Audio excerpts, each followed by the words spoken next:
Hello again, it's Linda Hayes coming to you from Ambergris Caye, Belize. I've had some people talk about the fact that they'd like to see some proformas and more about the market, so that's why I'm doing this video. So if you don't know me already, I am a real estate investor and I've been doing that since 2006. I'm also a chartered accountant, but mostly on the accounting side, I just do budgets and help people with consulting on different things with real estate currently. So I specialize in rental homes that have additional units. So those are often called garden suites, garage suites, ADUs, accessory dwelling units in the US, and also tiny homes. So I started with my first tiny home in Edmonton once they changed the bylaw to allow smaller ADUs. And I have my first one I got in March 2021, which is on Airbnb. And then I also built tiny homes in Ambergris Caye here, which I have long-term tenants moving in just in a couple days. So when I first decided to invest internationally, how did I find Belize? Well, I knew I wanted to be somewhere different to diversify my portfolio, and a close friend of mine that's part of my real estate group in Edmonton said that I should listen to the Real Estate Guys radio program, which is what I started doing. And then after that, I bought the book Easy Belize from Amazon because it's a more balanced book that has sort of the good, the bad, different markets you'd look at and how things work here, why people want to be here or don't want to be here. And I watched pretty much all the videos I could find, which a lot of YouTube videos are from realtors, and a lot of them just show the good lifestyle here versus having a lot of actual information. So that's why I started doing my own videos, is to try to provide more practical information for people, like how to ship things here, how communication is, internet, how you could pay bills, all those kind of things. Because when I got here, those things were really, really hard to find out. And that's even with me, who basically asks questions of everyone I meet. So in terms of the timing of what I did, I bought land in September 2020, and I came here shortly thereafter in December. And after that, I attended a Belize Discovery Tour in February of 2021. Now, some people ask, do you regret buying before you came? And I would say that's a yes and a no answer. I wish I had done things a bit differently. However, I had already ran all my numbers. I knew it was a great place to invest. So I don't regret what I did overall. I just probably would have done it differently. So the Belize Discovery Tour actually came up right after I was already here, and that's why I extended my stay initially. I had booked for 3 weeks. I ended up staying a little bit longer so that I could hit that tour, which was one of the best things I did. And I'll talk more about that in a little while. So why Belize? If you're talking about lifestyle investing, that's a different thing. So for me, coming here initially, I wasn't sure I'd like it. I basically used the idea that I want to live where I want to live and invest where the numbers make sense. So when I bought my land here, I didn't really care if it was a place I would have liked to stay. Of course, as you probably know, I only came for 3 weeks and I'm still here over a year later. So I obviously did end up liking it a lot, which I have a lot of videos that talk about why. But from an investment standpoint, here's some of the things that make it a very attractive market. First of all, English is the official language. This makes things easier, such as your property contracts. If you have a lease with your tenants, obviously that can all be in English. The property rates here are similar to North America, so you do have freehold title. That's different than other countries. The country is also very close to the US. It's only a 2.5-hour flight from Houston, and even other options exist to get here. So I actually flew through Cancun to get here initially because I wanted to fly to Cancun through WestJet because I have a lot of points that way. You can fly from Canada, Calgary and Toronto direct to Belize City typically, although COVID, that's changed a little bit. And many people comment that Belize is similar, well, Ambergris Caye specifically in Belize is similar to what other tourist destinations were about 20 to 30 years ago. So if you think back and go, gee, I would have liked to invest in Cabo or Hawaii before they got to be what they are, then this is a market you might want to check. So Ambergris Caye is by the second largest barrier reef in the world. So that's one of the reasons for the huge tourism. Scuba diving, fishing, all those things are very popular. And every year before COVID, tourism arrivals were continuing to grow.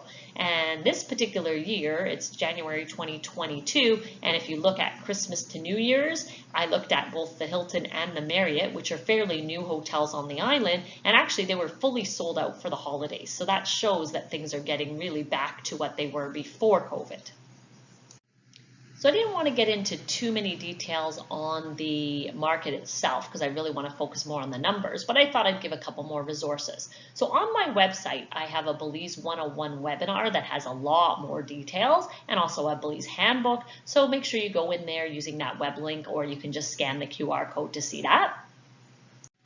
Another thing I would recommend is if you're planning to come to Ambergris Caye to do some exploration, I'd highly recommend the Real Estate Guys Belize Discovery Tour. As I mentioned, I did this after I already purchased, and if I had attended this first, I would have done a lot of things differently. So they have usually a few of these per year just because it's so popular. And the next one's April 1st to 4th, so it's coming up fairly soon. And they do sell out all the time because they're very small tours, and you get to meet directly with Robert Helms, who's the host of the Real Estate Guys Radio. So I've got to know him very well since I've been here, and he is a fantastic resource because he's been investing here for a lot of time. So the QR code is there if you want more details on that trip. So make sure you look before you leap. I do have videos on lessons learned about investing in Belize, but I thought it was worth giving a few pointers here also. So consider the motivation of people trying to sell you something. Realtors here do not require licensing, and there's no MLS either. So just because someone is with a brand that you recognize from back home, where you know that they have rules they have to follow, it doesn't mean things will happen the same here. So for example, conflicts of interest can happen quite a bit because nobody has to disclose anything. So one thing I do want to talk about are short-term rentals. So you do need a hotel license. Now, I knew this on my own from doing research about how it worked, but there's a ton of things I didn't know about that I still can't find on any website, but luckily I have local contacts of people I do trust here that are actually doing the paperwork for me to get my hotel license done. So you need this even for an individual home if you want to rent it on the short-term market. And one of the issues I have is, first of all, paperwork takes a lot of time, but the bigger thing is that there's so many things that I couldn't even get on the island that I needed for my property that had I planned, I would have been able to order them in advance. So for example, I needed a pool ring, I needed pool rules, fire extinguisher signs saying that it's a fire extinguisher, no smoking signs, exit signs, so many things. And then on top of that, you need environmental and fire inspections. And luckily I do have someone that's going to take care of all that for me, but even though I hired her a few months ago, we're not even near completion. So I've actually decided to get long-term tenants in the property instead. And luckily I found a great property manager through a lot of challenges to find that, but luckily she has found me long-term tenants that are moving in just a couple of days, and then my property will have a 6-month tenant until July. So analyzing numbers is key before you make a real estate purchase, and it's hard if you don't have the right data. So now I want to get into some of the things. So make sure you don't use generalized numbers that are given to you by a realtor, because I've seen some people get some very general numbers. That isn't useful at all. So how can you get actual occupancy numbers? I'm going to talk about that. And also I'm going to talk a little bit about the difference in budgeting for long-term rentals versus short-term rentals. So now I'm going to actually show a rental cash flow budget that I could have done for my property if I was doing the long-term rental, which I'm doing. So the purchase price of my property overall was $300,000, which I show here in the price. And the breakdown of that for the land, what happened there is I financed it with the developer, and my price is here, the down payment and then the financed amount. And for everything else, the price I have here with the down payment, because I did use a HELOC in Canada. So overall, in terms of financing, I financed 204. Of course, here financing isn't common, so I had to be creative about using it. Luckily, I had the property in Canada to use a HELOC on, and my down payment overall is what I have in my spreadsheet, $96,000. I also put in a reserve account of 3 months always in my budget, because you do want to have some cash available for expenses, repairs, etc. So my cash payment then overall is $103,500. So in my rental budget, I put the long-term rent I'm getting, which is $2,500 US for both of the tiny homes. And the tenants are paying the utilities, which means I didn't have to put utilities in my expense outflow budget. So $2,500 rent. Then we have our payments for the mortgage on the loan, a mortgage on the land. So the payments basically that I'm paying are $671.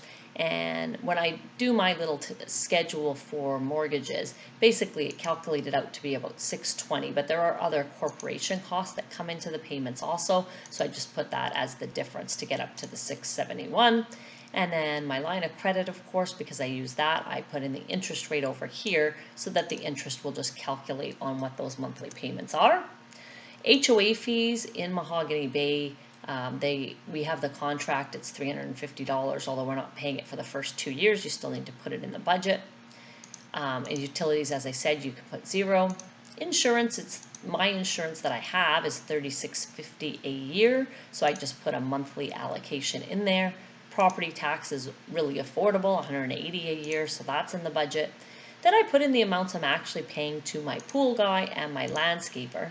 And then I also added in the Belize rental tax. They do tax differently here. It is on gross income, so you have to calculate it on your total rent to $2,500. And it is 1.75% of gross income. And I've talked to my property manager about it. That is the rate that it is for when you have it being done correctly. But I found other data, it can be 3%. So just make sure you know what you're putting in your budget there. And then anytime you do a budget, you need to include something for repairs and maintenance. So I put in $125, and that should go into a savings account for when you need it. That would cover things like, for example, I have pool chemicals I have to buy, plus other repairs on the property. Vacancy, I put in an allowance of 5%, although I'll tell you it was really easy to rent these. Within 2 days, my property manager had the tenants lined up as soon as I talked to her.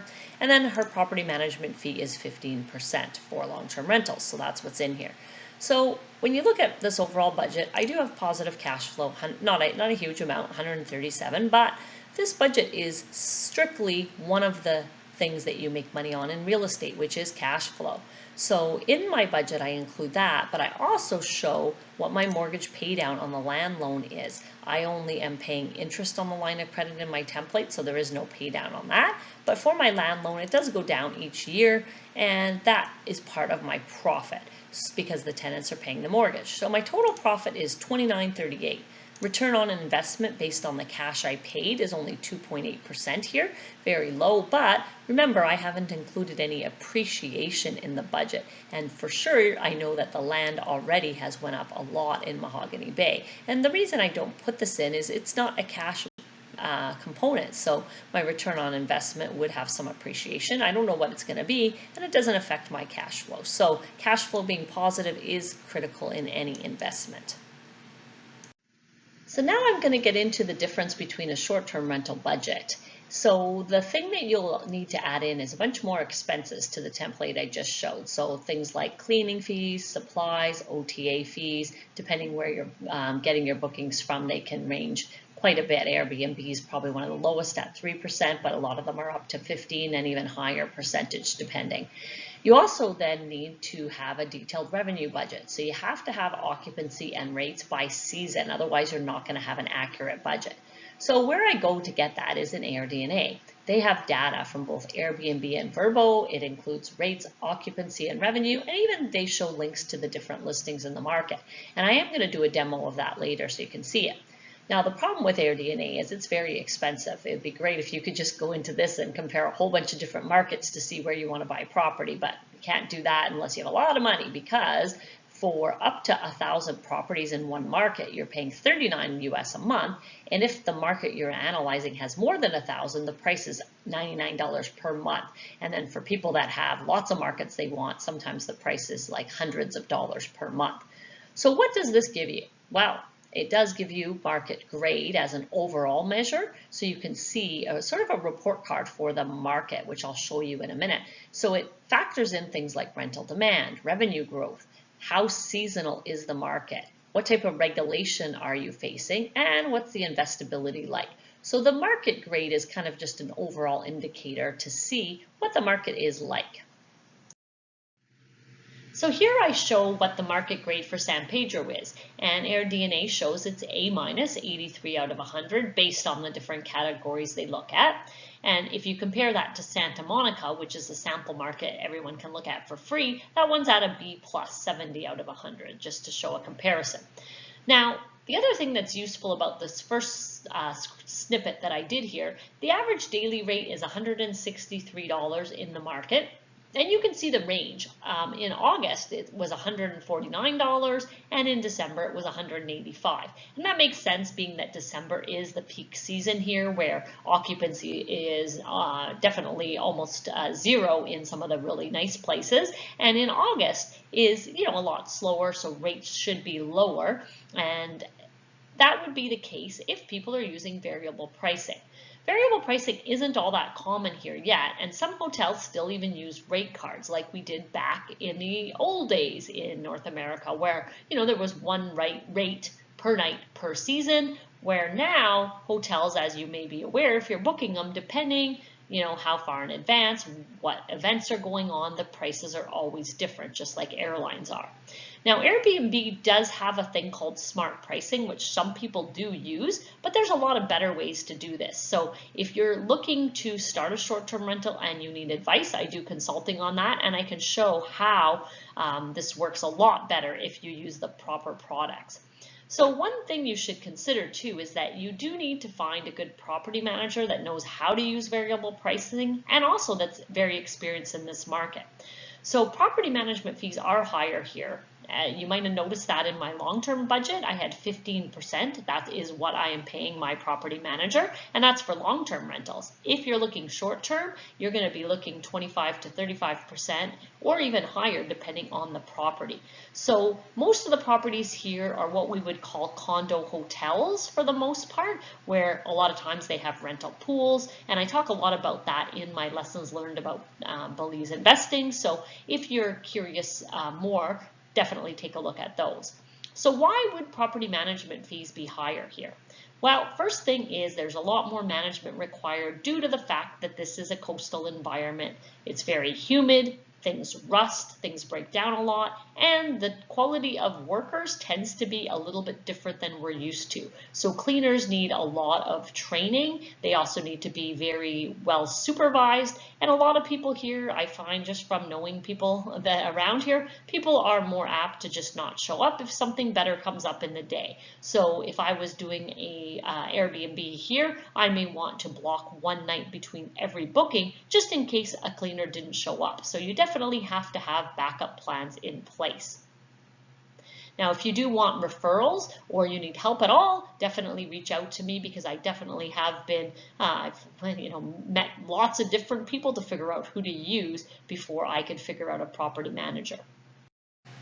So now let's get into the demo. So the overview screen of San Pedro, if we scroll down, we can see there's 420 active rentals currently, and they show the rental channels. 66% are on Airbnb only, 18% only on Vrbo, 16% on both platforms. And they show the distribution of how many one-bedrooms there are, and that's 154. Two bedrooms, there's 92, and you can just keep seeing which bedroom counts for each of the different properties there are.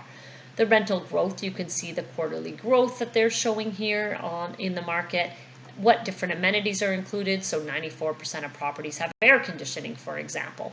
And then they show a lot of other details here that you can look at. Now I want to show some of the occupancy data. So you can see the occupancy rate, this is just from the past month, is 52%. It tells you the booking lead time was 61 days and how many properties were booked in this period. So the occupancy rates I find very useful here. When you're looking at properties here, so for example, the 75 percentile shows data for occupancy rates better than 75% of the market.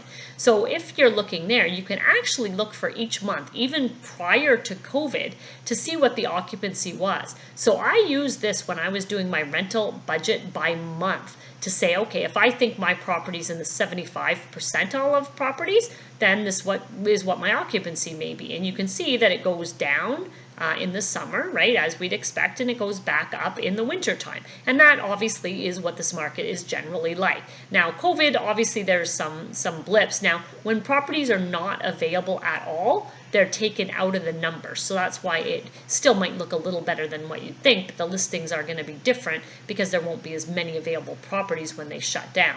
So you can kind of see what's happening here up till October. They haven't updated anything past October 21 in the charts yet, but anyway, this is very, very helpful for you to check the different occupancies. Now you can also hover and check different things for different bedroom counts. So for 1-bedroom properties, for example, I can hit apply and I can see what the occupancies are for 1 bedroom specifically, if that's what my property is. You can see, even if it's the 75th percentile, kind of what things look like to do your actual budget. And then you can go and say, okay, well, what if I'm going to build a 3-bedroom? What does that look like? And I can click on that and do the same kind of analysis to see what it's like. So you can kind of see some of the occupancy rates. January for a 3-bedroom, 73% for the best property. When you compare it in the 1% for the best 75% of the properties, it's a little bit higher at 87%. So it's something to consider as you're looking at what type of property you're going to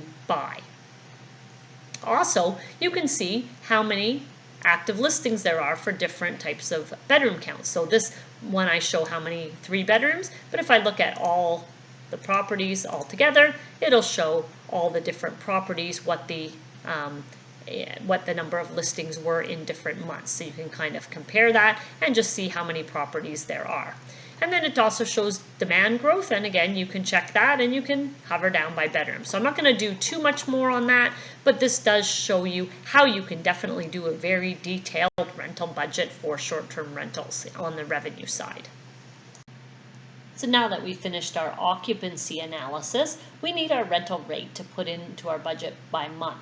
So for rates, you can see the average overall is $185, and in this chart, you can see what it is for each month.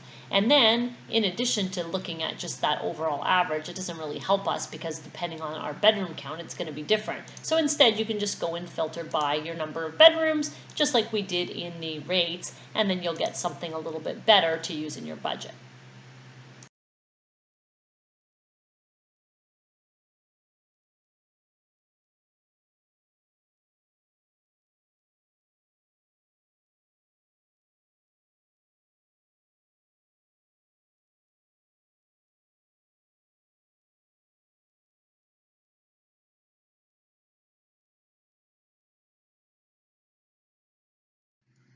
So this particular video came about because of a comment from a user on one of my other videos asking specifically for examples of Proformas. So hope this has helped if you're thinking of doing short-term rentals. And if you have any questions, make sure you reach out, and I hope to see you in the next video.